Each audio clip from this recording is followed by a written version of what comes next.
pada hari ini telah aku sempurnakan agamamu untukmu. Ayat ini menerangkan seluruh ayat telah turun kepada Rasulullah. Kemudian Rasulullah mencontohkannya. Nah, maka dari ayat ini kita tahu bahwasanya yang tidak ada dari Nabi, yang tidak dikerjakan Nabi, pada saat ini semua muncul. Bukankah ini bid'ah? Makanya saya anggap bahwasanya Al-Maidah ini telah sempurna, jadi tidak perlu lagi amalan-amalan yang di luar Rasul.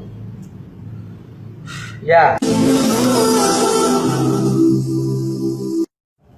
Karena kalau kita lihat amalan-amalan yang ada pada tiap-tiap masjid, terkhusus mungkin di sini ada perayaan Maulid, Isra Mi'raj kah, Nuzul Quran kah, ataupun yang lain itu. Saya rasa bertentangan dengan Al-Maidah ayat 5 ayat 3. Karena di sini Allah katakan, pada hari ini telah aku sempurnakan agamamu untukmu. Ayat ini menerangkan seluruh ayat telah turun kepada Rasulullah. Kemudian Rasulullah mencontohkannya. Nah, maka dari ayat ini kita tahu bahwasanya yang tidak ada dari Nabi, yang tidak dikerjakan Nabi, pada saat ini semua muncul. Bukankah ini bid'ah? Makanya saya anggap bahwasanya Al-Maidah ini telah sempurna, jadi tidak perlu lagi amalan-amalan yang di luar Rasul. Ya. Di situ dikatakan agama sudah sempurna. Pertama, kita sepakat nggak dalil kita Quran dan hadis? Sepakat. Quran satu, yang kedua hadis. Ya udah. Nah, hadis itu apa? Hadis itu sesuatu yang disandarkan kepada Nabi. Jadi jangan nanti ketika kita sudah sepakat hadis itu sesuatu yang disandarkan kepada Nabi, ya, lalu di lain waktu nanti berbahasa kapan Nabi nyontohkan. Kita sudah sepakat hadis itu sesuatu yang disandarkan kepada Nabi. Berarti kan boleh jadi perkataan Nabi, boleh jadi perbuatan Nabi. Kita ambil dua ini aja lah, nggak usah lagi yang lain. Dua inilah kita ambil dulu. Kalau Nabi tak buat dan Nabi ternyata berkata tentang itu, maka ini menjadi sunnah dari perkataan Nabi, bukan dari perbuatan Nabi. Andai kata pun Nabi tak buat dan Nabi tak mengatakan, kita masih ada satu dalil lagi. Apa itu? Al-Quran. Dan ini menjadi rujukan yang pertama. Makanya dalam dialog kita yang lalu tentang masalah kenduri kematian, kita kan udah sepakat tidak boleh menentang Rasul, tidak boleh menentang Allah. Tentang masalah keluarga orang yang meninggal, siapa itu namanya, keluarga Ja'far yang meninggal. Apa kata Nabi? Berdasarkan sunnah, Nabi menyuruh sahabat membuatkan makanan untuk keluarga Ja'far. Ini nggak boleh kita tentang. Cuman kan dalil kita kan Quran satu, hadis satu. Nah, yang dari Quran mana? Kan ini yang saya katakan, orang yang menafkahkan hartanya dengan waktu lapang dan sempit. Ya. Sedari Al-Quran dibolehkan ini bersedekah. Dari hadis dianjurkan, ya, jiran tetangga untuk bersedekah, dianjur. Kalau dari sini dibolehkan. Jadi ginilah Ustaz, kalau mau kita kaitkan dengan hadis yang dari Aisyah, man ahdasa fi amrina. Nah, justru karena itu, makanya memahami hadis itu, man ahdasa, siapa yang telah mengada-ngada, ya kan? Yang telah mengada-ngada fi amrina. Itu kalau mau dibedah khusus, nanti kita cari waktunya. Ahdas dengan af'al itu beda. Yang Nabi bilang yang ahdas, bukan man af'al. Yang kedua kata fi amrina, berarti keluar yang bukan amrina. Yang ketiga malaisa minhu, sesuatu yang nggak ada darinya, kan gitu. Baru itu ditolak. Jadi siapa yang mengada-ngada dalam agama ini yang nggak ada darinya, itu ditolak. Apa yang mau dibahas? Mau bahas orang baca Yasin di tempat duka? Yasin itu yang dibaca itu ada nggak dari agama? Dari agama. Ada. Maka kalau ada berarti nggak ditolak. Yang ditolak yang nggak ada dari agama. Kan begitu. Ini fokus pertanyaannya kemana ini sebenarnya? Ke agama. Kita tadi kan sepakat agama telah sempurna. Oke, kita arahkan ke sana. Jadi supaya lebih jelas, kata sempurna itu ada di dalam surah Al-Maidah ayat 3. Pada hari ini telah kesempurnakan agamamu untukmu. Saya bertanya sekarang, sempurna yang dimaksud apakah sempurna apa adanya? Ini sempurna apa adanya? atau sempurna sebagai contoh? Coba pilih. Yang pertama Ustaz, Sempurna apa? adanya. Sempurna apa adanya. Oke. Nah, berarti setelah turun ayat ini sempurna lah sudah kan? Habis. Habis. Sempurna semua. Saya tanya, mana duluan turun ayat wa tammat kalimatu rabbika dan al yauma akmaltu lakum? Wa tammat kalimatu rabbika. Telah tamat kalimat Tuhan. Kan ada ayatnya. Ada kan? Dapat. Telah sempurna kalimat Tuhan. Ayat itu dengan pada hari ini kusempurnakan. Mana duluan turun? Saya nggak jawab. Dah, itu dulu. Nah, kalaulah sempurna apa adanya, baca sejarah. Apa yang dibuat Aisyah setelah Rasulullah wafat? Apa yang dibuat Abu Bakar, Umar, Utsman, Ali, Zaid bin Haris setelah Rasulullah wafat? Apakah mereka semua ini oknum-oknum menandingi Tuhan? Sehingga dia telah menyempurnakan sesuatu yang tidak?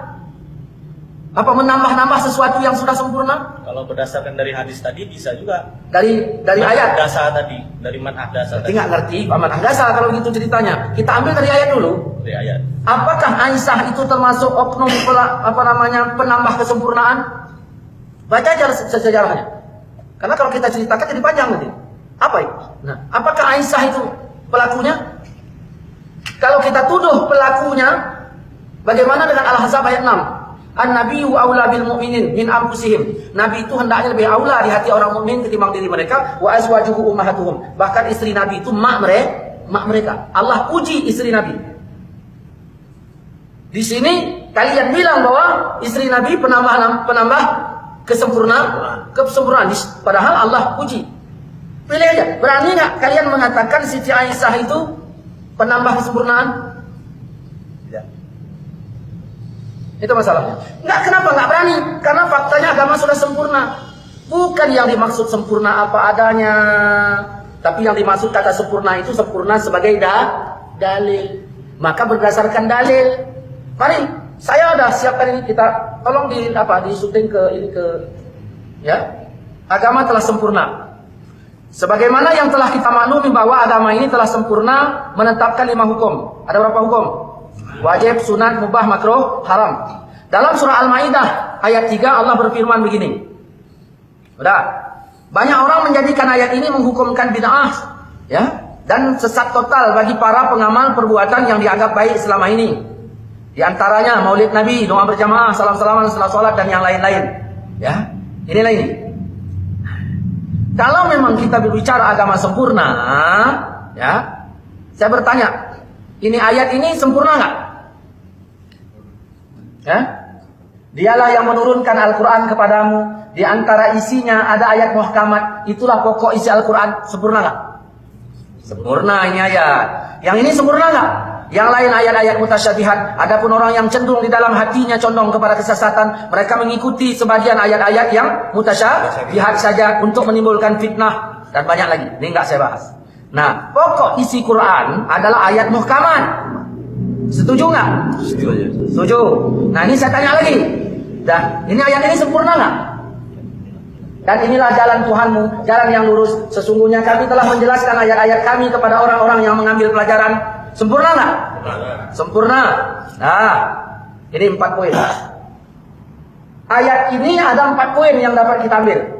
Pertama, disebut kata al-yauma pada hari ini. Yang kedua, agama sudah sempurna. Yang ketiga, nikmat sudah cukup. Islam diridhoi sebagai agama Nabi Muhammad. Secara keseluruhan, pada hari ini Allah sempurnakan agama Rasulullah. Pada hari ini Allah cukupkan nikmat untuk Rasul. Pada hari ini Allah ridhoi agama Rasulullah. Jelas nggak? Jelas. Ya. Apakah tidak boleh bermaksud lain? Apakah tidak boleh bermaksud lain? Hari ini telah sempurna. Baca ini. Apakah ayat ini ayat yang terakhir? Kalau ada lagi, berarti belum sempurna. Apakah gitu maksud pemahamannya? Ini ayat yang terakhir ini. Baca kitab tafsir-tafsir. Ini dia. Ini dia. Kita tengok lagi nih. Hari ini nikmat sudah cukup. Apakah Nabi wafat setelah hari itu?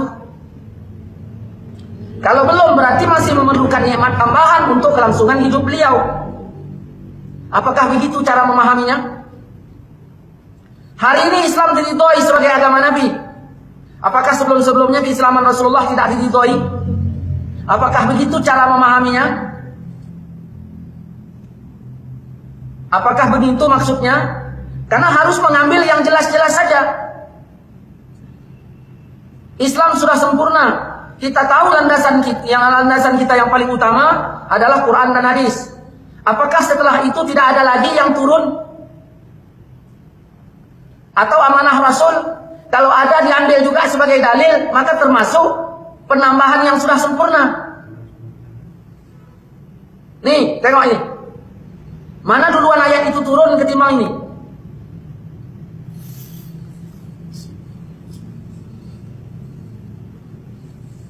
Aku berpesan kepada kalian supaya bertakwa kepada Allah, mendengar dan patuh kepada pemimpin, walaupun pemimpin itu orang yang berkulit hitam. Karena barang siapa yang hidup di antara kalian setelah aku wafat, niscaya dia akan melihat perselisihan yang sangat banyak. Pada saat itu hendaklah kalian mengikuti sunnahku dan sunnah khalifah yang telah mendapat petunjuk dan cerdik pandai. Pegang teguh-teguh semua itu dan gigitlah dengan gerahammu. Jauhi perkara bid'ah, karena semua bid'ah itu sesat.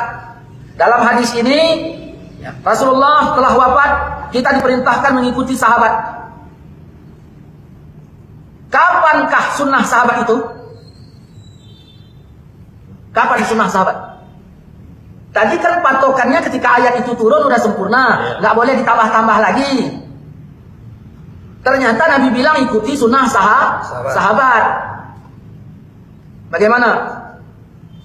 Masa Rasul tarawih hanya 3 malam di masjid.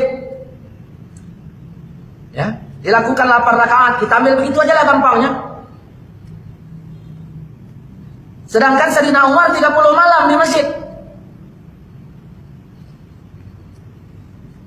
Apakah Sayyidina Umar menambah-nambahi? Adakah Nabi bilang kau tambahi 27 malam? Nah, Majelis Tarjih Muhammadiyah melakukan sholat tarawih 8 rakaat di masjid. Malamnya 30 malam. Nambah juga itu. Pernah Nabi bilang kau tambahi 27 malam lagi? Apakah dia telah menambah-nambahi kesempurnaan? Banyak masalah kalau mau diangkat. Kita lanjutkan masalah sempurna. Al-Quran sudah sempurna. Ini yang nggak saya bahas ya di sini. Perintah sempurna, larangan sempurna, janji pahala telah sempurna, janji dosa juga telah sempurna. Ini sekarang. Ini kita lihat di sini hadis dari Mu'az bin Jabal bahwasanya Rasulullah ketika mengutusnya ke wilayah Yaman, beliau bertanya kepadanya, bagaimanakah kamu memutuskan perkara yang diajukan kepadamu? Jawab Mu'az apa? Saya akan memutuskan dengan Al-Quran. Rasul bertanya lagi, kalau tidak kau temukan dalam Al-Quran bagaimana? Jawab Mu'az dengan sunnah. Rasul tanya lagi, kalau nggak ada dalam Quran dan sunnah bagaimana? Aku mencurahkan pikiranku tanpa ragu sedikit pun. Mendengar jawaban itu, Rasul meletakkan tangan ke dadanya seraya berkata, segala puji bagi Allah yang telah memberikan taufik kepada utusan Rasulullah hingga menyenangkan hati Rasulullah.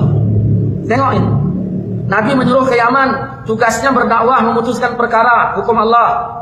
Beliau berijtihad, mendahulukan Quran, kemudian sunnah. Beliau berijtihad bila tidak ada hukum yang ditanyakan itu dalam Quran dan sunnah. Nabi setuju, senang atas ijtihad Mu'az hingga Nabi mengusap dada beliau dan mendoakannya. Nabi tidak melarang Mu'az berijtihad dan Nabi juga tidak membid'ahkan ijtihadnya. Saya tanya, ijtihad itu keluar setelah agama sempurna atau belum?